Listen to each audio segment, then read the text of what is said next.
tagon, siya na'y unang mata. Nagpaning kamot para sa duha ka anak nga dalaga. Si Resel nga amahan, kusgan ug buotan, bisan kapoy na padayon ng gugma. Sa iyang mga kamot makita ang gugma.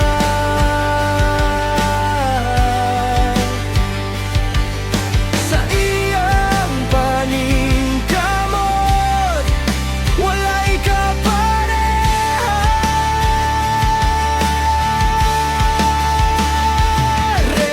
Rachel, haligi sa panimalay, alang kang siyayan ug saneta. Ikaw ang kusog ug gabay, bisan unsa pa'y unos nga mo abot sa ibog pa. Kami luwas na.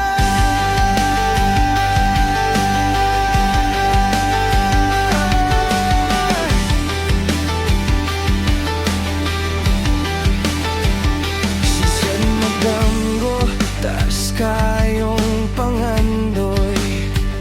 Sa amahan niya dito siya mosandig.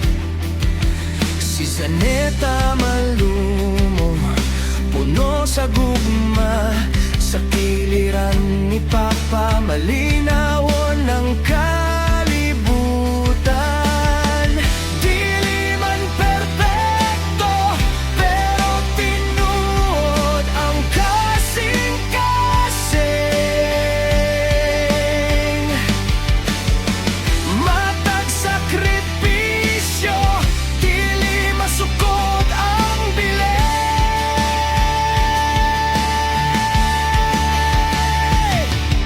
Ang gugma sa amahan walay katapusan.